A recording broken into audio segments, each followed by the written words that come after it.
I am Vanessa, 30, and literally last weekend my rep as the family glue? Yeah, it totally backfired. The piece I'd been holding together, the one I worked my butt off to keep solid, it blew up into a full-on family meltdown in my parents' dusty attic. My mom, always the one we all know, straight up demanded I stop prying into old boxes, and when I clapped back, the room went dead silent.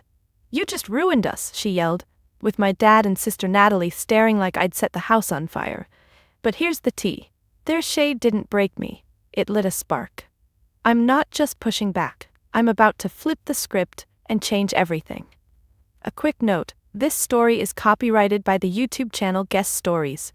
Reposting, revoicing, or editing this content without permission constitutes copyright infringement. Thank you for respecting original creative work. Now, back to the story. I've always been the odd one out in our family, the one who didn't quite fit the mold my parents carved. Growing up, I was the kid who'd rather sketch in a notebook or lose myself in a book than chase the spotlight like my sister Natalie. She was their golden child. Cheerleader, straight-A student, the one whose every move was framed and hung on the living room wall. Me? I was the quiet one, the one who got a nod for good grades, but never the parade. I poured my heart into keeping things smooth at home, playing peacemaker when Mom's sharp tongue clashed with Dad's stubborn silences. I thought that was my role, my way of mattering. But last weekend, everything I thought I knew about my place in this family unraveled. It started innocently enough. Mom called me over to help clean out the attic, a chore I'd dodged for years because it was a graveyard of cobwebs and forgotten junk. I didn't want to go. My graphic design freelance gig was finally picking up, and I had a big client pitch coming up, but guilt has a way of pulling you back. "Vanessa, we need you," Mom said, her voice sweet but with that edge that made it clear it wasn't a request. So I showed up, dragging my feet, my old sneakers scuffing the hardwood as I climbed the attic stairs. The air up there was thick, musty, like the past had been trapped in a jar. Natalie was there too, of course, looking like she'd stepped out of a magazine, her hair perfect even in the heat. She barely looked at me, just pointed to a stack of boxes and said, "Start there." I was used to this, Natalie giving orders, Mom nodding along, Dad pretending not to notice. But something felt off that day. Maybe it was the way Mom kept hovering near a corner of the attic, her hands fidgeting when I got close to a sagging cardboard box marked Sylvia.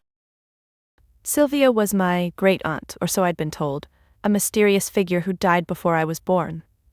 No one talked about her much, just vague stories about her being difficult or private. I reached for the box, and Mom's voice snapped like a whip. "Don't touch that!" Her eyes were wide, her lips tight, like I'd caught her stealing. I froze, my fingers brushing the frayed cardboard. Natalie smirked, folding her arms, and Dad just coughed and looked away. "Why not?" I asked, my voice sharper than I meant. I wasn't trying to start a fight, but I was tired of the side eyes, the unspoken rules, the way I always had to shrink to fit their expectations. Mom's face hardened, and she stepped closer, her perfume mixing with the attic's stale air. "It's private, Vanessa. You don't need to dig up the past." Her words landed like a slap, but it was the way she said it, like I was a kid caught sneaking cookies, that made my stomach twist. I glanced at Natalie, expecting her to back Mom up, but she was staring at the box too, her perfect composure slipping just a fraction. I should have let it go. That's what old Vanessa would have done. Smiled, apologized, kept the peace. But something in me snapped. Maybe it was the years of being the afterthought, or maybe it was the way that box seemed to call to me, like it held answers I didn't even know I needed. "It's just a box, Mom," I said, my voice steady now. "What's the big deal?" The attic went quiet, the kind of quiet that makes your skin prickle. Dad shifted, his work boots creaking on the floorboards. Natalie's smirk was gone, replaced by a look I couldn't read. And Mom? She looked like she was about to cry, or scream. That's when I knew I'd crossed a line, not just with Mom but with whatever secret this family had been keeping. I didn't know it yet, but that box wasn't just junk. It was a bomb, and I'd just lit the fuse. I pulled my hand back from the box, but my mind was already racing, piecing together all the little moments that had never quite added up. Why had Mom always been so cagey about Sylvia? Why did photos of her look so much like me? The same sharp jaw, the same wavy hair that never stayed put. As the silence stretched, I felt a flood of memories crashing in, pulling me back to the years where I'd learned to fade into the background. It wasn't just this attic, it was a lifetime of being invisible in my own home. I remember my 10th birthday like it was yesterday. I'd spent weeks practicing for the school art show, pouring my soul into a painting of our family home, every brushstroke capturing the way the sunlight hit the porch, the flowers Mom loved so much. I won first place, a shiny blue ribbon pinned to my shirt as I rushed home to show them. "Look what I did!" I burst into the kitchen, holding it up like a trophy. Mom glanced over from where she was helping Natalie with her homework, her eyes flicking to the painting for maybe 2 seconds. "That's nice, Vanessa," she said, her tone flat, like I'd shown her a grocery list. Dad didn't even look up from his newspaper, just grunted something about dinner being soon. But Natalie? She had a spelling bee that same week, came in third, and suddenly the house was alive with praise. Mom baked her favorite cake, Dad took us out for ice cream, and they hung her certificate on the fridge like it was gold. My ribbon, it ended up in a drawer, forgotten. I sat there at the table, poking at my slice of cake, feeling like I was watching someone else's family celebrate. That pattern repeated itself over and over, wearing me down like water on stone. In middle school I joined the debate team, loving how words could build arguments, make people think. I made it to regionals, standing on that stage with my heart pounding, delivering a speech on environmental conservation that I'd rehearsed until my voice was hoarse. We placed second, and I called home right after, excited to share. "That's great, honey," Mom said over the phone. But I could hear the distraction, the way her voice perked up when Natalie interrupted to talk about her volleyball practice. When I got home, there was no mention of it, no questions about how it went, no proud hugs. Instead, the conversation swirled around Natalie's upcoming game, how she'd scored the winning point last time. Dad even bought her new sneakers. "For luck," he said, ruffling her hair. I slipped my debate medal into my backpack and headed to my room, telling myself it didn't matter. But it did. Each time, it chipped away at me, making me question if I was worth the effort. High school was worse, the differences sharpening like knives. I discovered graphic design in art class, losing hours to creating logos and posters on the old computer lab machines. My teacher saw potential, entered one of my designs in a national contest, and I won an honorable mention, complete with a certificate and a small scholarship check. I framed it myself, hung it on my bedroom wall where I could see it every morning. But when I showed my parents, Dad just nodded, "Good job," before turning back to the TV. Mom smiled thinly, "As long as it doesn't distract from your grades." Meanwhile, Natalie was captain of the cheer squad and every game was a family event. They'd packed the car with signs and snacks, cheering her name from the bleachers. After one big win, they threw her a party in the backyard, inviting the whole team. I helped set up, stringing lights and arranging food, but when the guests arrived, I might as well have been wallpaper. No one asked about my contest. The night was all about Natalie's flips and chants. I retreated to my room early, staring at that certificate, feeling the sting of being overlooked yet again. Even in the small things, the favoritism seeped through. Holidays were the worst. Christmas mornings where Natalie's pile of gifts towered over mine. One year, I asked for art supplies, nothing fancy, just some decent paints and brushes. What I got was a generic set from the dollar store, while Natalie unwrapped the latest phone, her eyes lighting up as Mom and Dad beamed. "You deserve it, sweetie," Mom said, hugging her tight. I forced a smile, thanking them for my gift, but inside, it hurt. Why was her deserving always bigger than mine? Birthdays followed the same script. Mine a quiet dinner, hers a blowout with friends and cake from the fancy bakery. I'd blow out my candles, wishing for things to change, but they never did. College amplified it all. I worked 2 jobs to pay for community college, studying design late into the night, building a portfolio that got me freelance gigs. I landed my first paid project, a logo for a local cafe, and rushed to tell them. "That's something," Dad said, not looking up from his coffee. Mom changed the subject to Natalie's sorority events at her 4-year university, how she was thriving, making connections. They'd visit her campus, send care packages, while my achievements were met with silence or faint praise. Natalie graduated with honors, and the celebration was epic, a family trip to the beach. I couldn't go, work called, but really it was the exhaustion of always being second. These memories swirled as I stood in the attic, the dust settling around us. Mom's face was pale now, her hands clenched at her sides. Natalie shifted uncomfortably, her usual confidence cracking. Dad cleared his throat. Let's just get back to cleaning. But I couldn't. Those years of invisibility had built a wall, and now it was crumbling, revealing the questions I'd buried deep.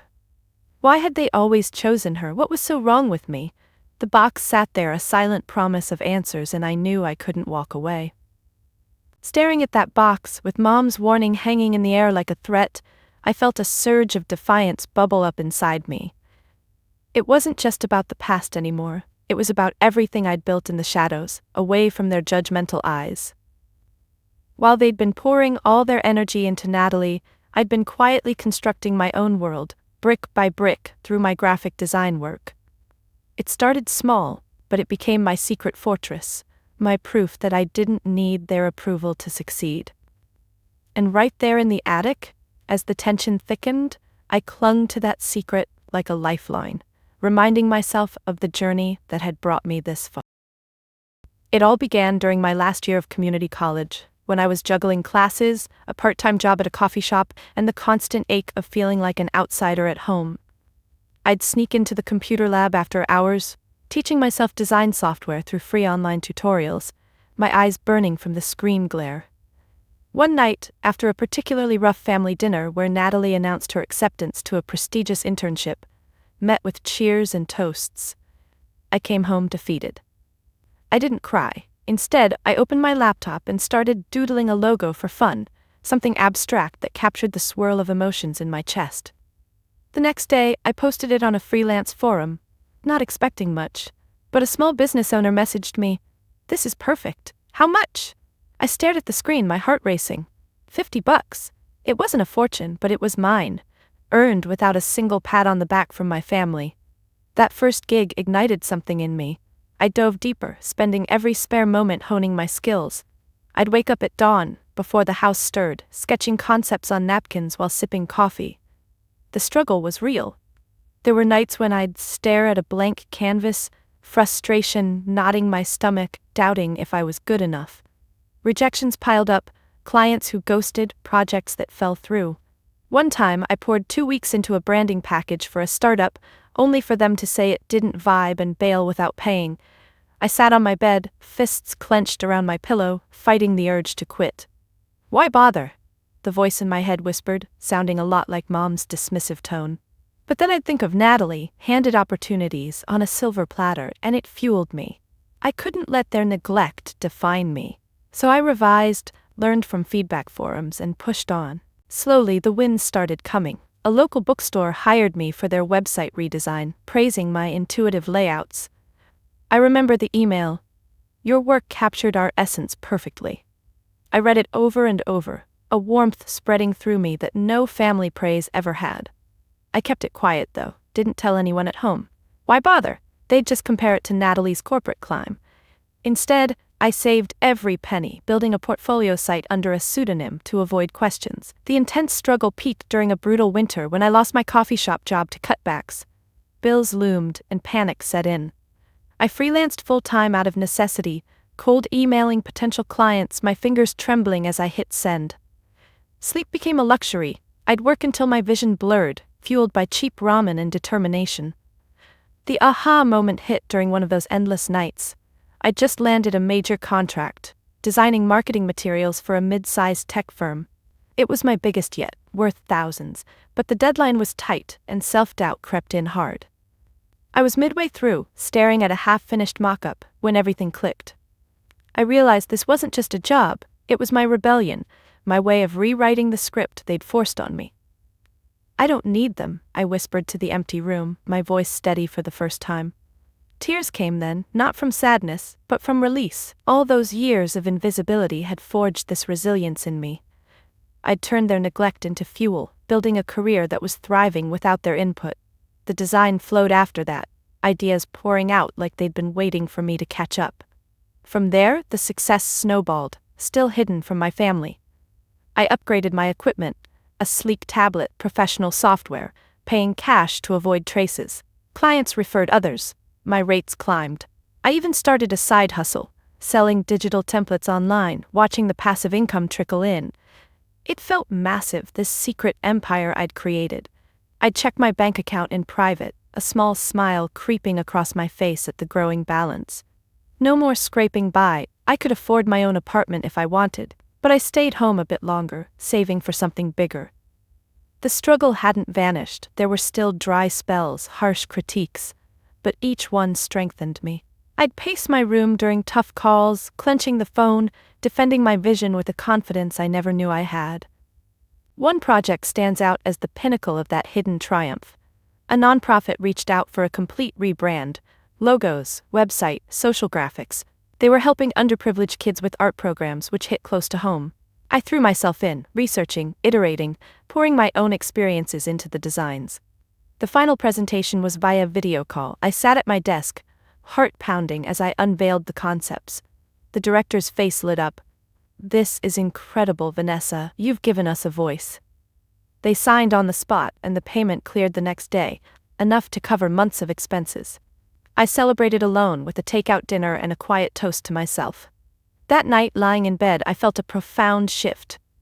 My secret wasn't just a career, it was my identity, reclaimed from the shadows. But keeping it hidden took its toll. I'd overhear Mom bragging about Natalie's promotions, Dad nodding proudly, and bite my tongue. "What about you, Vanessa?" They'd ask occasionally, more out of obligation. "Just freelancing," I'd mumble, changing the subject. Inside, I burned with the knowledge of my achievements, the clients raving, the portfolio glowing. It was my armor, protecting me from their indifference. And in that attic moment, with the box taunting me, that armor felt stronger than ever. Whatever was in there couldn't undo what I'd built. Or so I thought. As Mom stepped forward, her hand reaching to pull the box away, I blocked her gently but firmly. "No," I said, my voice carrying the weight of all those silent victories. "I need to see what's inside." Her eyes widened, shock mixing with something deeper, fear maybe. Natalie inhaled sharply and Dad muttered under his breath. The air crackled with unspoken truths, but I was ready. My secret had prepared me for this. The standoff in the attic lasted only seconds, but it felt like an eternity, with Mom's hand frozen mid-reach and Natalie's eyes darting between us. I didn't back down. Instead, I gripped the box's edge, pulling it toward me with a determination that surprised even myself. Dust puffed up as I lifted the lid, the cardboard creaking like it was reluctant to reveal its secrets. Inside, it was a jumble of yellowed papers, old photos, and what looked like legal documents bound in a faded folder. My fingers trembled slightly as I sifted through them, aware of the heavy breaths around me, Mom's sharp inhales, Dad's low mutters, Natalie's uneasy shuffle. This was it, the present day colliding with whatever had been hidden, and little did I know it was happening right as my own life was teetering on the edge of a massive breakthrough. That morning had started with promise, far from the dusty confines of my parents' house. I'd woken up early in my small apartment, the one I'd finally rented 6 months ago with savings from my freelance work. Sunlight filtered through the blinds, hitting my laptop where it sat open on the kitchen table, displaying an email that had kept me buzzing all night. It was from a potential client, a growing e-commerce brand looking for a full rebrand, including website overhaul, social media templates, and promotional graphics. "We're impressed with your portfolio," the message read. "Let's discuss terms tomorrow. This could be a 6-figure contract over the next year." My heart had leaped. This wasn't just a gig. It was the life-changing deal I'd been chasing. After years of small projects, this could mean stability, maybe even hiring an assistant or expanding into my own agency. I paced the kitchen, coffee in hand, rehearsing my pitch in my head, my voice echoing off the bare walls. "This is your moment," I told my reflection in the microwave door, smoothing down my hair. But then Mom's call came, derailing my focus. "Vanessa, we need help with the attic today. It's a mess, and your father can't lift everything." Her tone was casual, but I heard the underlying expectation. I hesitated, glancing at my calendar, clear except for final tweaks to my proposal. "Can't it wait?" I asked, but she sighed dramatically. "Family comes first, doesn't it?" Guilt twisted in my gut. Despite everything, I still showed up for them, so I reluctantly agreed, shoving my laptop into my bag just in case I could steal a moment to work. As I drove over, traffic crawling, I mentally prepared for the usual dynamics, the subtle digs, the favoritism. But I also felt a quiet thrill about the deal. It was my secret weapon, proof that my path was paying off. I imagined telling them someday, watching their surprise, but for now it was mine alone. Pulling into the driveway, I noticed Natalie's sleek car already there, a reminder of her successful life. The marketing job, the condo, all funded by what I now suspected was more than just parental support. I grabbed my bag, slinging it over my shoulder, and headed inside. Mom greeted me at the door with a quick hug that felt obligatory, her eyes scanning me up and down. "You look tired, Vanessa. Working too hard on those little designs?" I forced a smile, ignoring the jab. "Something like that." Dad was in the living room, nodding hello without getting up from his chair. Natalie breezed in from the kitchen, phone in hand, typing away. "Hey sis, ready to get dirty?" Her laugh was light, but it grated. We trudged up to the attic, the stairs groaning under our weight, and that's when the real preparation began. Not just for cleaning, but for enduring the family ritual I dreaded. As we started sorting, the comments came fast. Mom handed me a stack of old clothes. "These might fit you better than Natalie, she's got that figure now." Natalie chuckled. "Yeah, all those gym sessions pay off." I bit my tongue, focusing on the task, my mind drifting back to the email. While they chatted about Natalie's latest promotion, I quietly checked my phone in a corner, replying to a quick query from the client. "Excited for our call," I typed, my thumbs flying. It felt like a lifeline, pulling me away from the suffocating air. But the box marked Sylvia kept drawing my eye, tucked away like an afterthought. When Mom suggested we break for lunch, I waved it off. I'll keep going. Alone for a bit, I edged closer to it, curiosity gnawing. The deal loomed in my thoughts. Tomorrow could change everything, make me independent enough to finally distance myself. Back together, the tension built as I approached the box again. Now, with the lid off, I pulled out the folder first, its label reading, "Trust Documents, Sylvia Harlan." Harlan was Mom's maiden name, but Sylvia was supposedly a distant aunt. I flipped it open, my eyes scanning the dense legal text. Words jumped out. Beneficiary, Vanessa Harlan. Granddaughter, inheritance upon age 21. My breath caught. Granddaughter? Sylvia was my grandmother? The room spun slightly as I read on. Millions in assets, stocks, property, all left to me. But then the amendments. Trustees my parents, disbursements noted but not to me. To Natalie, education, car, down payment on her place. My hands shook, papers rustling. "What is this?" I whispered, looking up. Mom snatched for the folder, but I held it back. "Vanessa, put that down." Her voice was low, urgent. Dad stepped forward. "It's not what you think." Natalie froze, her face paling. But it was exactly what I thought, the proof of their betrayal, hidden while I struggled. And on the eve of my own breakthrough, this revelation hit like a freight train. The deal tomorrow suddenly felt secondary. This changed the game entirely. I clutched the folder tighter, my mind racing through the implications. They'd stolen from me, funded Natalie's life with my inheritance. Anger boiled up, mixing with the excitement of my career cusp. This wasn't just a secret, it was a theft. As I confronted their stares, the attic felt smaller, the air thicker.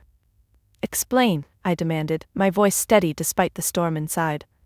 Tomorrow's deal was big, but this was the real judgment day. The words hung in the attic air, heavy and unchallenged for a beat too long. I stood there, folder in hand, my pulse thumping in my ears as I waited for one of them to speak.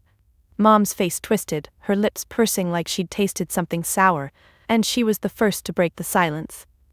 "Vanessa, you have no idea what you're talking about," she said, her voice laced with that familiar condescension, the kind she'd used 1,000 times to shut me down.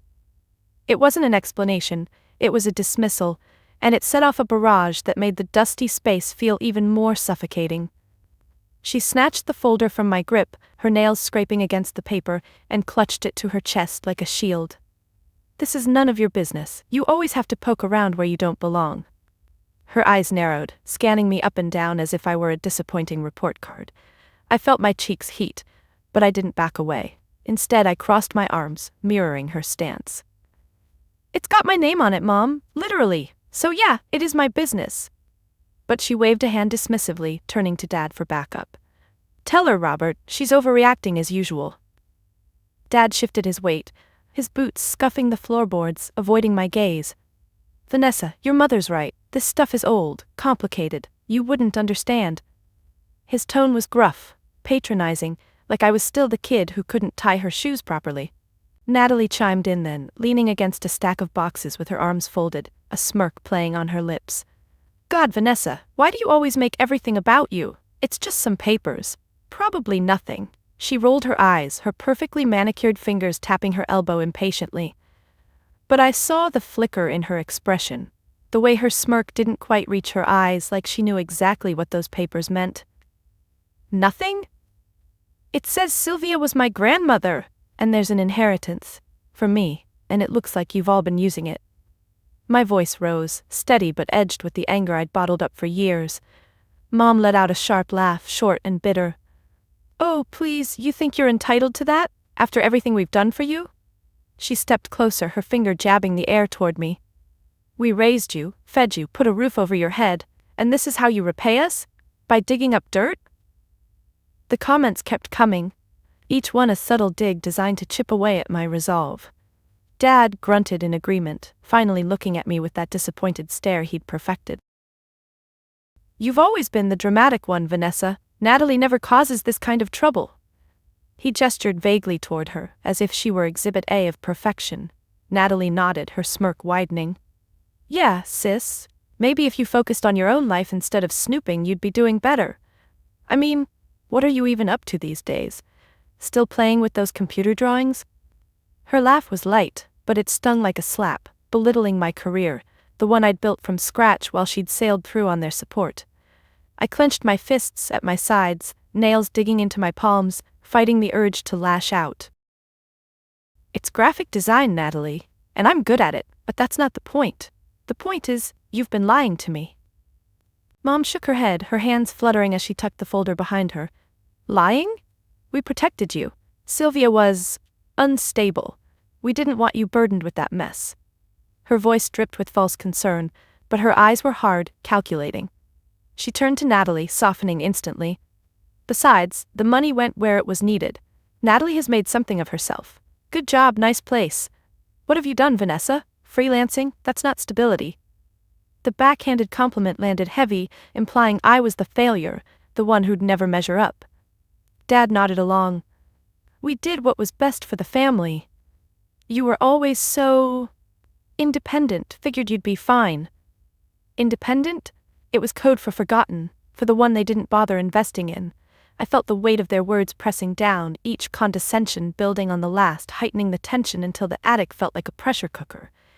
My mind raced, flashing to all the times they'd praised Natalie while sidelining me, the birthdays, the achievements, the everyday slights. But now it made sense. It wasn't just favoritism, it was theft, disguised as parenting. Best for the family, or best for Natalie? I shot back, my voice trembling slightly. Natalie huffed, pushing off the boxes. Jealous much? Maybe if you tried harder you'd have what I have. She flipped her hair, a casual gesture that screamed superiority. Mom placed a hand on her shoulder, protective. See, this is why we didn't tell you. You're not ready for this kind of responsibility. The gauntlet continued, their words weaving a web of doubt. Dad added, Drop it, Vanessa, go home, cool off, we'll talk later. But his tone said otherwise, like I was a problem to be managed. I stood my ground, heart pounding, as the dust motes danced in the slanted light. Their dismissive barrage wasn't just hurtful, it was revealing, cracking open the facade they'd maintained for years. And in that moment, as the tension peaked, I realized I couldn't let them brush this off. Not anymore. Their words echoed in the cramped attic, each dismissal fueling the fire in my chest. I could feel the shift happening, the way the air grew thicker with unspoken accusations, as if my mere presence was now an offense. Mom's hand tightened around the folder, her knuckles whitening, and she took a step back, her eyes locking onto mine with a coldness I'd never seen before. You want the truth, Vanessa? Fine, but don't say we didn't warn you. Her voice was steady, but there was a tremble underneath, like she was steeling herself for what came next. And just like that, the confrontation exploded, leading to the moment where they laid it all out. The revelation, the justification, and finally, the verdict that cut me off for good. She exhaled sharply, glancing at Dad and Natalie as if seeking their silent approval. Dad nodded once, his jaws set, while Natalie crossed her arms tighter, her foot tapping an impatient rhythm on the floor. "Sylvia wasn't your great-aunt," Mom began, her words measured, like she was reciting a script she'd rehearsed in her mind. "She was your grandmother, your real mother. My sister was too young, too reckless. She gave you up and Sylvia wanted to raise you, but she was ill, unstable. We stepped in, adopted you legally, became your parents. Sylvia set up the trust before she died, naming us trustees." She paused, her lips thinning. "We did what was best. The money, it was for the family. Natalie needed it more. She had potential." I stood there, absorbing the blow, my mind reeling from the casual way she unpacked decades of lies. My fingers dug into my palms, nails biting skin, as I fought to keep my voice even. "Potential? What about me? That was my inheritance. You stole it." The word stole hung there, sharp and accusing. Dad cleared his throat, stepping forward with his hands in his pockets, avoiding my gaze. "It wasn't stealing, Vanessa. We managed it. Paid for your school, your clothes. But Natalie, she excelled. We invested in her future." His tone was matter-of-fact, like discussing a business decision, not my life. Natalie shifted, her expression hardening. "Yeah, and look where it got me. A career, stability. What have you got, some freelance gigs? Come on." The truth poured out then, piece by piece, each revelation laced with their self-righteous defense. Mom continued, her voice rising slightly. "We told you Sylvia was distant family to protect you from the stigma. Your biological mother abandoned you. We didn't want that hanging over you." But her eyes betrayed her. The way they flicked to the folder, protective. "And the trust? We dispersed funds as needed. Natalie's college, her first car, her apartment down payment. It set her up for success." She gestured to Natalie, who nodded, a smug tilt to her chin. "It was practical," Dad added, finally meeting my eyes. "You were always so self-sufficient. We figured you'd make your own way." Self-sufficient? It was their code for neglected, for the one they didn't bother with. As they spoke, I felt the ground shift beneath me, the family I'd known crumbling like the dusty boxes around us. But their justifications only ignited my anger further. "Practical? You lied to me my whole life, used my money to play favorites." My voice cracked, but I pushed on, pointing at the folder. "That's fraud. I was supposed to get it at 21. Mom's face flushed, her composure cracking. "Fraud? After all we've done? We raised you." She thrust the folder behind her as if hiding it could erase the evidence. Natalie stepped in, her tone venomous. "You're ungrateful, Vanessa. They chose you, took you in, and now you're throwing it back in their faces?" The lashing out intensified, their words turning from defense to attack. Dad's voice boomed, unusual for his quiet nature. "You've always been difficult, questioning everything. Natalie never gave us this grief." He waved a hand dismissively, his face reddening. Mom nodded vigorously. "Exactly. We sacrificed for you, and this is how you repay us? Accusing us of theft?" Her finger jabbed toward me again, closer this time, making me flinch inwardly. "You don't deserve that money. Look at your life. Scraping by with your little designs. We knew better where it should go." Natalie laughed bitterly. "Yeah, if we'd given it to you, you'd probably waste it on art supplies or something useless." Each lash felt like a whip, stripping away the illusions I'd clung to. I backed up a step, bumping into a stack of boxes, the thud echoing my heartbeat. "Waste it? I've built a career without your help, while you funneled my money to her." I nodded at Natalie, who rolled her eyes. "Jealousy doesn't suit you, sis." But it wasn't jealousy, it was betrayal, raw and deep. The confrontation peaked then, their united front closing in. Mom straightened, her voice final. "That's it. If you're going to turn on us like this, you're out. No more family support, no more coming around. You're disowned, Vanessa. We don't need this toxicity." The word disowned landed like a punch, knocking the air from my lungs. Dad confirmed it with a nod. "Pack your things if you left any here. We're done." Natalie smirked, finally. They stood there, a wall of rejection, their faces set in stone. I clutched the edge of a box for support, my knees weak as the reality sank in. Cut off, just like that, for daring to uncover the truth. In that explosive moment, the attic felt like a courtroom, their verdict sealing my exile. But amid the pain, a spark of resolve flickered. I wouldn't let this break me. The word disowned echoed in my head, a final nail in the coffin of whatever family we'd pretended to be. I stared at them. Mom's defiant glare, Dad's averted eyes, Natalie's triumphant smirk, and felt the humiliation wash over me like ice water, chilling me to the core. My hands trembled as I gripped the nearest box for support, the cardboard crumpling slightly under my fingers. But beneath the shame, that spark of resolve flared brighter. I wouldn't crumble here. Not in front of them. Straightening my back, I turned toward the attic stairs, my sneakers squeaking on the dusty floor. "Fine," I said, my voice steadier than I felt. "If that's how it is, I'll handle this myself." As I descended, their whispers followed me like shadows, but I didn't look back. Outside in the driveway, the fresh air hit me. And that's when I made the call that would turn everything around. The one to the lawyer who confirmed my rights and set me on the path to justice. I fumbled for my phone in my pocket, my fingers clumsy from the adrenaline still surging through me. The screen blurred for a second as tears welled up, but I blinked them away, refusing to let them fall. I'd met Alex, the lawyer, through a freelance client, a small firm I'd designed a logo for last year. He'd given me his card after chatting about estate issues in passing, saying, "If you ever need advice, call me." I hadn't thought much of it then, but now, it felt like fate. I scrolled through my contacts, my thumb hovering over his name. The sun beat down on my neck and I could hear faint voices from the house. Mom's raised tone, Dad's murmurs. Taking a deep breath, I hit call, pressing the phone to my ear as it rang. Once, twice. My free hand clenched into a fist at my side, nails digging in again, grounding me. Alex Rivera speaking, his voice came through, calm and professional, a stark contrast to the chaos I'd just escaped. I paced the driveway, gravel crunching under my feet, trying to keep my voice even. "Hi Alex, it's Vanessa Harlan, from the design project last year. I need some urgent advice. I just found out about a family trust and it looks like my parents have been mishandling it."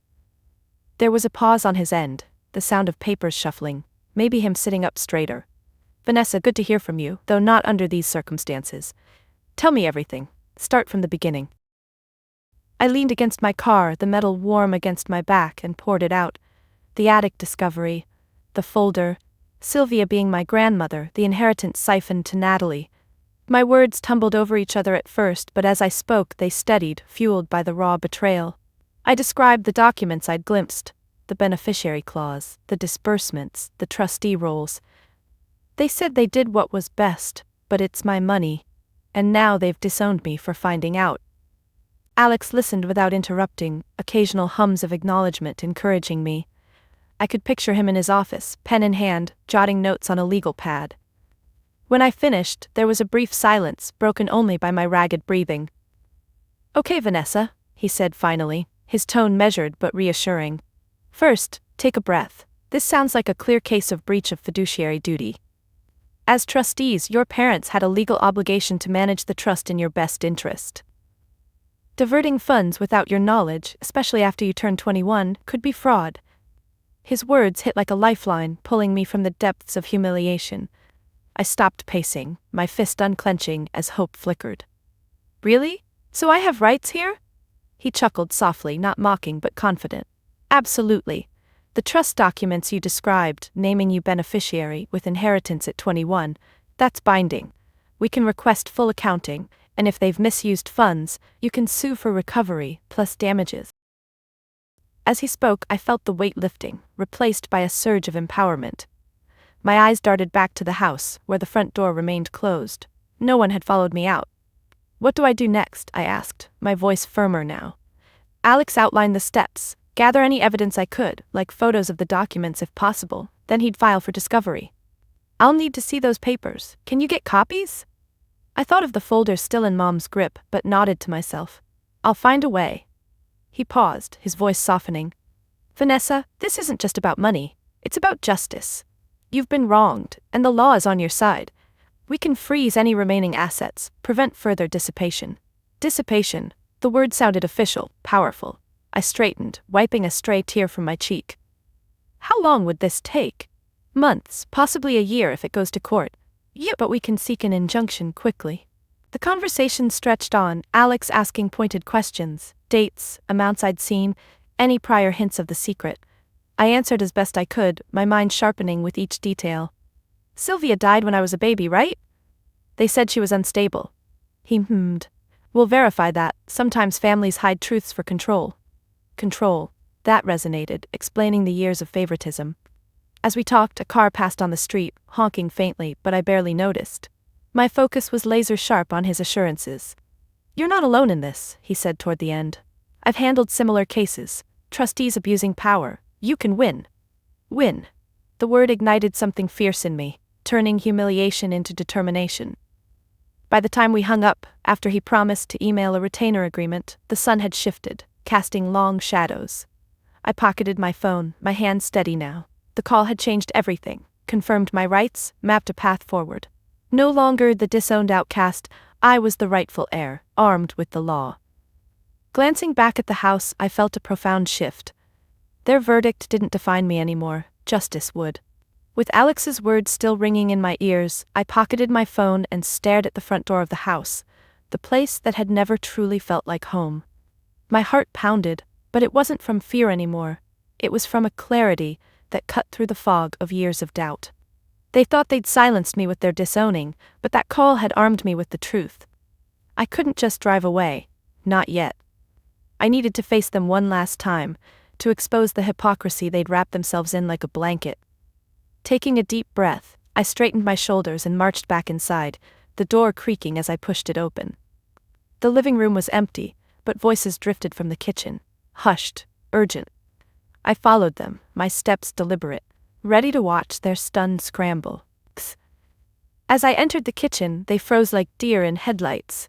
Mom was at the table, the folder spread out before her, papers scattered as if she'd been frantically reviewing them. Dad stood by the sink, a glass of water halfway to his lips, and Natalie leaned against the counter, scrolling her phone, but looking up sharply. "What are you doing back here?" Mom snapped, her hands quickly gathering the papers, fingers fumbling in haste. Her face paled, the earlier defiance cracking into panic. I stood in the doorway, arms crossed, letting the silence stretch just long enough to make them squirm. Dad set his glass down with a clink, water sloshing over the edge. "Vanessa, we said you're out, leave." But his voice lacked conviction, his eyes darting to the folder. Natalie pocketed her phone, stepping forward with forced bravado. "Yeah, get out, you're not welcome." Their scramble was almost comical, the way Mom's hands shook as she stacked the documents, a few slipping to the floor. She bent to pick them up, her breath coming in short bursts. "You can't just barge back in," she muttered, avoiding my gaze. But I could see the fear in her movements, the realization that their secret was out, and I held the power now. Dad moved to help her, his knees cracking as he knelt, muttering under his breath. Natalie hovered, her usual poise unraveling as she glanced between them, uncertainty flickering in her eyes. "Mom, should I call someone?" she whispered, but Mom shook her head sharply. They were unraveling, their united front from the attic dissolving into this frantic mess. I took a step inside, my voice calm, measured, the opposite of their chaos. "I just got off the phone with a lawyer. He says what you've done is illegal, breach of fiduciary duty, fraud. That trust was mine, and you've been siphoning it to fund Natalie's life." The words landed like stones in still water, rippling through them. Mom straightened abruptly, papers clutched to her chest, her face flushing red. "A lawyer? You're bluffing." But her voice wavered, her eyes wide. Dad stood slowly, wiping his hands on his pants. "Vanessa, don't do this, we're family." "Family," the word dripped with hypocrisy and I seized on it. "Family? You've lied to me for 30 years. Told me Sylvia was a great aunt, hid that she was my grandmother, stole my inheritance. And for what? To play favorites?" Natalie snorted, trying to regain her composure. "Stole? They invested in me because I deserved it. You've always been jealous." She flipped her hair, but her hand trembled slightly. I met her gaze steadily. "Jealous? Of what? The life built on my money? Your college tuition, your car, your condo down payment, all from my trust. While I worked 2 jobs, scraped by, built my career from nothing." Mom interjected, her voice rising. "We did what was best. You were fine on your own." "Fine," the minimization stung, but I pushed back. "Best for who? You raised me as your daughter but treated me like an obligation. Poured everything into Natalie, celebrated her every step, while ignoring mine. And now I know why, because I wasn't really yours. But that doesn't excuse theft." Dad shifted uncomfortably, his fists clenching at his sides. It wasn't theft, we were trustees, we decided. His defense was weak, and I exposed it calmly. Trustees have duties to act in my interest, not yours. Not to fund one daughter at the expense of the other. That's hypocrisy, Dad. You preached family values, fairness, but lived the opposite. Mom's face twisted, tears welling. You don't understand the sacrifices we made. Sacrifices? I almost laughed. Sacrifices like lying about my heritage? Keeping me from knowing my grandmother left me everything because she wanted me secure? Instead, you used it to buy Natalie's success. Natalie stepped closer, her finger pointing accusatorily. Success I earned. I worked hard. But her voice cracked, doubt creeping in. The exposure continued, each word peeling back their layers. Hard? With everything handed to you? While I fought for every opportunity, you coasted, and you all enabled it, hid the truth to keep the gravy train rolling. Mom slumped into a chair, the folder dropping to the table with a thud. What do you want, Vanessa? Money? Her tone was defeated, but still laced with resentment. I shook my head. Justice, I'll sue if I have to recover what's mine, but more than that, I want you to see your hypocrisy, claiming to love me as family while treating me like second class. Dad rubbed his face, looking older suddenly. Please, let's talk this out. But it was too late. Their scramble had shown their true colors. Natalie tried one last jab. You'll regret this, burning bridges. But I saw the fear in her eyes, the worry that her perfect life might crumble. No, I said softly. You will. For building on lies. With that, I turned, walking out of the kitchen, through the living room and to the front door. Their voices rose behind me, Mom's pleas, Dad's grumbles, Natalie's protests. But I didn't stop. Pushing the door open, I stepped into the sunlight. The click of the latch, a final punctuation. My car waited, and as I slid into the seat, starting the engine, a weight lifted. I'd exposed them, rejected their hypocrisy, and made my exit on my terms. The drive home blurred with tears, but they were cleansing. No more pretending, the script was flipped. The engine hummed as I pulled away from the house, the familiar street blurring through the windshield as tears finally spilled over. I wiped them away with the back of my hand, gripping the steering wheel tighter, knuckles whitening against the worn leather. The confrontation replayed in my mind, their scrambling faces, the hypocritical pleas. But I forced myself to focus on the road ahead. Home wasn't far, my small apartment a sanctuary I'd carved out. But tonight, it felt like a starting point for something new. As the sun dipped lower, casting orange hues across the dashboard, I thought of Sylvia. Not the distant great-aunt they'd painted, but my grandmother, the biological tie they'd severed. That night, alone in my living room, I dove into memories and mementos of her, contrasting the toxic web of my supposed family with the warm, genuine connection that emerged from embracing my real heritage. I'd always had a few relics of Sylvia, tucked away in a shoebox under my bed. Things Mom had passed off as old family junk when I was a kid. After parking in my spot, I kicked off my shoes at the door, the cool tile grounding me as I headed straight for the bedroom. My hands shook slightly as I pulled out the box, dust motes dancing in the lamplight when I lifted the lid. Inside were faded photos, a delicate silver locket, and a handful of letters yellowed with age. I sat cross-legged on the floor, back against the bed, spreading them out like puzzle pieces. The first photo caught my eye. Sylvia in her youth, maybe 30s, standing in a garden with a smile that mirrored mine. The same slight dimple, the same sparkle in her eyes. She wore a flowered dress, her hair wavy and loose, holding a paintbrush like it was an extension of her hand. An artist, I'd heard in whispers, but now it clicked. My love for design wasn't random, it was in my blood. As I traced her face with my finger, the contrast hit me hard. Just hours ago, in that kitchen, Mom's face had contorted with resentment, her hands clutching the folder like a weapon, while Dad avoided my eyes, his shoulders slumped in defeat. Natalie's smirks and jabs, her casual dismissal of my pain, it was all so cold, calculated, chosen favoritism that had poisoned every interaction.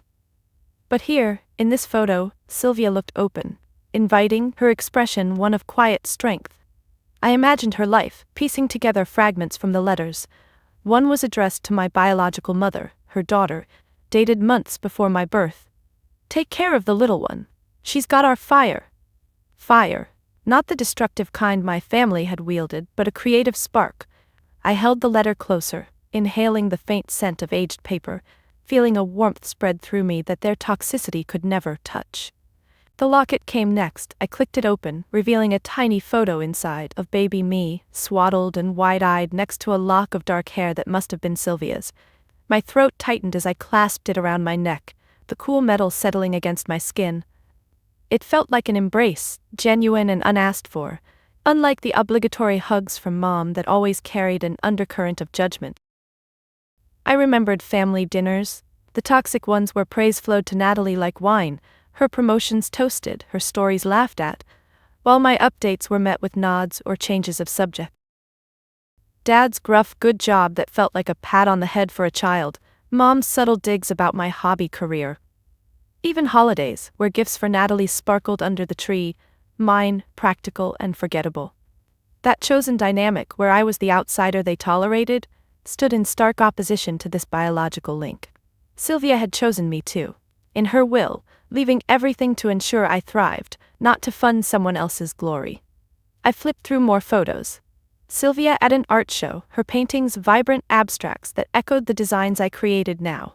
One letter detailed her travels, sketching in cafes across Europe, living freely without the constraints my parents imposed. "Life's too short for regrets," she wrote to a friend. Regrets, that's what my family embodied, their choices laced with self-interest, leading to that explosive disowning.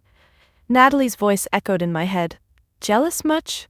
Her arms crossed defensively as Mom scrambled with the papers. But jealousy faded here, replaced by a profound sense of belonging. Sylvia's world felt warm, her legacy a blanket wrapping around me. I stood, pacing the room slowly, the locket swinging gently. My fingers brushed the walls, I sat where I'd hung my own prints, designs that clients loved, that had built my freelance empire. This was her in me, not their neglect. The genuine moment deepened as I sat at my desk, laptop open, searching my mind for more connections. No online digs, Sylvia predated that. But the artifacts painted a picture. A postcard from her to my biological mother. "Send photos of the baby, I want to see her grow." She'd cared from afar while my parents hid her existence. The contrast sharpened, their toxic control versus her distant but pure love. I leaned back, closing my eyes, imagining a conversation with her. "You'd be proud," I whispered, tears slipping down, not begging for pity, but acknowledging the ally I'd never met. She was my true heritage, not the chosen facade that crumbled today. As the evening wore on, I tucked the items back but kept the locket on. The warmth lingered, a counter to the cold rejection. Their dynamics had been poison, but this biological tie healed, offering peace in authenticity. I glanced at my phone, no missed calls, their silence confirming the break. But I felt stronger, rooted in something real. That sense of rooted warmth from Sylvia's mementos carried me through the night, the locket a constant reminder against my collarbone as I finally drifted to sleep. The next morning, sunlight streamed through my apartment window, pulling me awake with a clarity I hadn't felt in years. The lawsuit was underway. Alex had filed the initial papers weeks ago, and the discovery process had unearthed damning records of the trust's mismanagement. My parents' attempts to contest it had fizzled under the weight of evidence, and just yesterday the judge ruled in my favor. Full restitution, plus interest and legal fees. The inheritance was mine now, transferred into my account, a substantial sum that dwarfed even my biggest freelance dreams. But with victory came the aftermath, their desperate reaches for reconciliation, the pleas disguised as olive branches. Today, as I sat at my kitchen table with a steaming mug of coffee, I faced the task of setting firm boundaries, handling their attempts at contact with a resolve that focused on my independence. The first message had come right after the ruling, Mom's text, simple but loaded. "Vanessa, we need to talk. Family is family." I stared at the screen, my thumb hovering over the reply button, feeling the pull of old habits. My fingers tightened around the mug, the heat seeping through the ceramic, grounding me. No, I thought, not like this. I set the phone down, screen facing away, and took a slow sip, the bitter taste mirroring the resentment still lingering. But more came. Dad's voicemail, his voice gruff but pleading. "Kiddo, let's put this behind us. Come over for dinner?" I listened once, my free hand clenching into a fist on the table, nails pressing into my palm. Kiddo, the nickname he'd used when I was little, before the favoritism sharpened.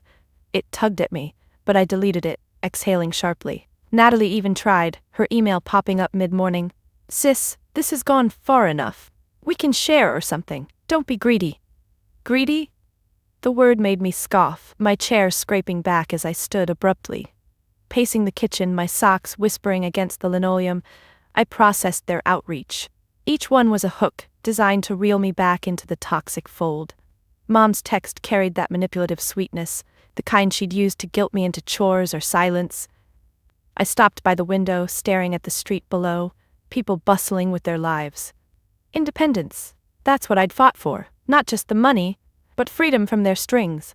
I returned to the table, picking up my phone with deliberate calm. For Mom, no contact unless through lawyers. Respect my space. My thumb hit send, a small tremor in my hand, but satisfaction followed. She replied almost instantly, "How can you be so cold?"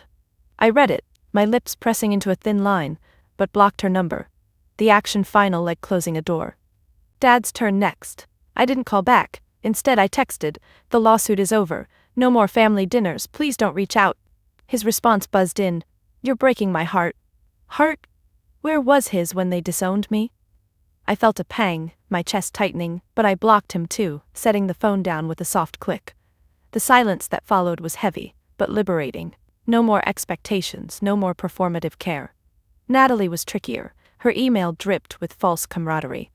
"Share?" I muttered, shaking my head as I typed a reply. "The money was mine, you've had your share illegally, no further contact." "Send." She fired back quickly, "You'll regret this, alone forever." Alone? I wasn't. I had clients, friends, Sylvia's legacy. Blocking her email, I felt the last tie sever, my shoulders relaxing as if a weight had lifted. But boundaries weren't just digital, they extended to the physical. A knock at my door that afternoon startled me. I'd been reviewing the trust documents, papers spread across the table. Peering through the peephole, I saw Mom standing there, her face pinched, a casserole dish in hand. Classic. Food is a Trojan horse. My heart raced, but I didn't open. "Vanessa, I know you're in there," she called, her voice muffled. "Let's talk. I brought your favorite." Favorite? She meant Natalie's. I leaned against the door, forehead pressing the cool wood, whispering to myself, "No." She knocked again, insistent. "Please, honey, we miss you." Miss me? Or the control? I stepped back, hands clasped to steady them, and waited. Minutes ticked by, her pleas fading to sighs, then footsteps retreating. When silence returned, I exhaled, sliding down to sit on the floor back against the door. It hurt, the rejection in reverse, but necessary. The day wore on with more attempts, a flower delivery from Dad, card reading, "Forgive us?" I set them aside, unopened, my fingers lingering on the petals before tossing them. Natalie's friend request on social media. I denied it, unfollowing family accounts for good measure. Each action built my fortress, brick by brick. Independence meant curating my space, free from their influence. I turned to my work, opening my laptop, the screen glowing with the big client's project, the one that had been on the horizon during the discovery. Diving in, my mouse clicking through designs, I felt the focus return, creativity flowing without the shadow of family drama. By evening, as I cooked dinner, simple pasta, steam rising from the pot, I reflected on the boundaries. They weren't walls of hate but guards for my peace. My fork twirled noodles, the clink against the plate rhythmic. No more guilt trips, no more second place. The inheritance secured my future. Investments, maybe a studio, but the real wealth was this autonomy. A final text from an unknown number, probably them, popped up. "Think about what you're doing." I deleted it, no reply, and smiled faintly. My rules now. With those boundaries firmly in place, the silence from my family became a gift, a quiet space where I could finally breathe and build without their shadows looming. The inheritance money sat in my account, a number so large it felt abstract at first, but as days turned to weeks, I started seeing it not as revenge but as a tool for something bigger. Sylvia's legacy wasn't just cash, it was a chance to honor her, the artist, the free spirit they'd tried to erase. Today, as I sat in a cozy coffee shop downtown, laptop open and sketches scattered across the table, I made the decision to channel it all into a foundation for young artists from tough backgrounds, reclaiming the Harlan name on my terms through positive impact that echoed her spirit and redefined what our family could mean. The cafe buzzed around me, baristas calling orders, the hiss of the espresso machine, the murmur of conversations, but I tuned it out, my focus laser sharp on the screen. I'd spent the morning researching nonprofit setups, my mouse clicking through templates and legal guides, fingers tapping the keys with growing excitement. The foundation idea had simmered since discovering Sylvia's letters, her words about nurturing creativity in others. Art saved me, she'd written in one, her handwriting looping elegantly. Now, it would save others, kids like I was, overlooked, underfunded, bursting with potential. I sipped my latte, the foam clinging to my upper lip, and wiped it away absently, my mind racing. Micro-grants for supplies, workshops in community centers, mentorship programs. Not flashy, but real, grounded help that could have changed my path earlier. As I drafted the mission statement, my pen scratching notes on a napkin, empowering underrepresented voices through artistic expression, a wave of emotion hit. My hand paused, the pen hovering, as internal thoughts flooded in. This wasn't about erasing my parents or Natalie, it was about transcending them. The Harlan name once tied to their deceit would now stand for generosity, for lifting others. I imagined Sylvia smiling, her dimple matching mine. "That's my girl," she'd say. Tears pricked my eyes, but I blinked them back, straightening in my chair. No pity, just purpose. I typed faster, outlining the first initiative, a scholarship for graphic design students, named after her. Sylvia Harlan Fund. Simple, direct. The positive impact started taking shape in my mind, vivid and tangible. I'd use part of the money to rent a small studio space downtown, nothing extravagant. A room with good light, easels, computers. I pictured the kids there, hands covered in paint, faces lit by screens as they designed their futures.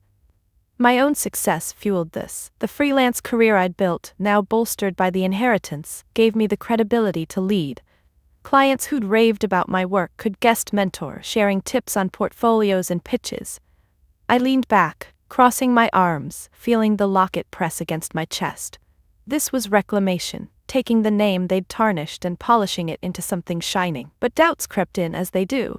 My fingers drummed the table, a rhythmic tap tap tap.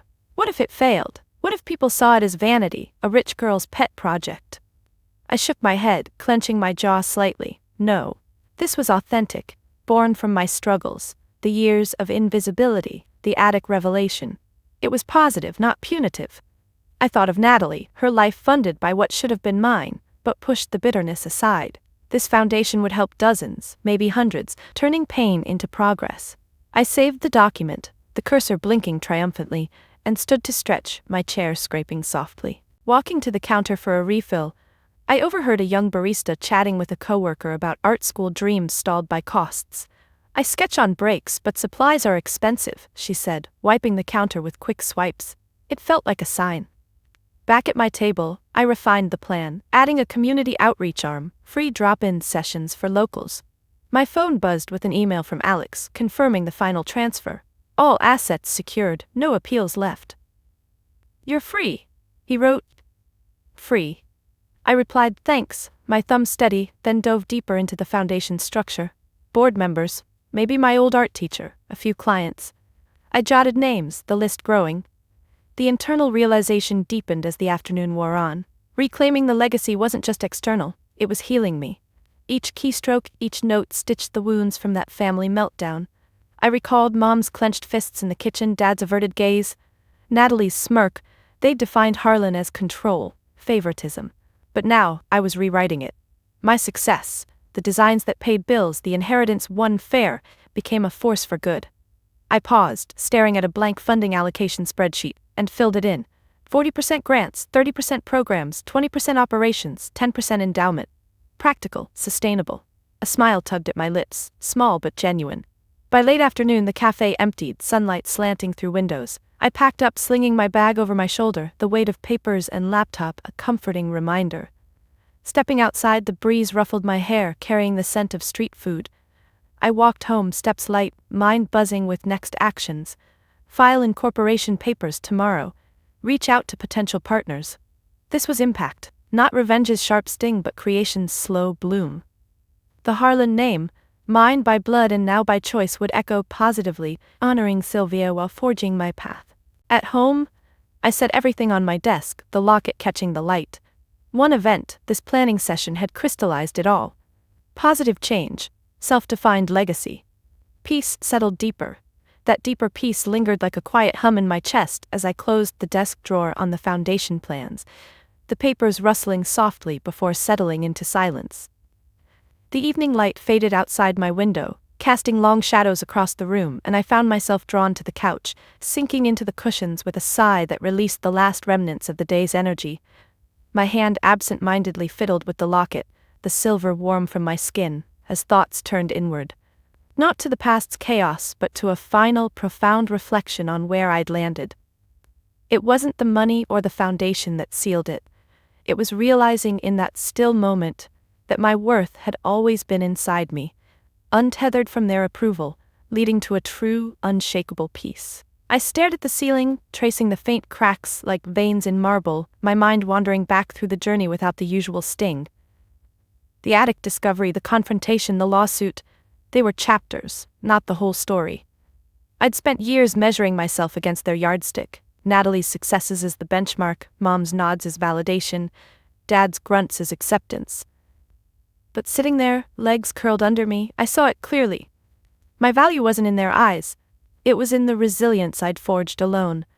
The graphic designs I'd created late at night, the clients who'd chosen me for my vision, the quiet persistence that turned neglect into independence.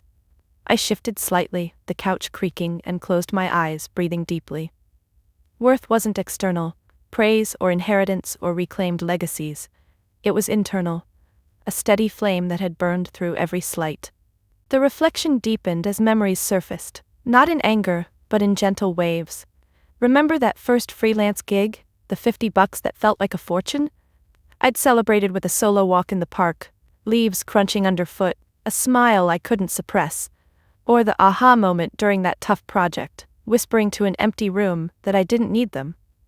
Those were my anchors, proof of self-sufficiency long before the trust revealed itself. My fingers traced the locket's chain, a tactile reminder of Sylvia's unspoken support, but even she was secondary now. Her legacy had helped, yes, but the peace came from knowing I'd have found my way regardless.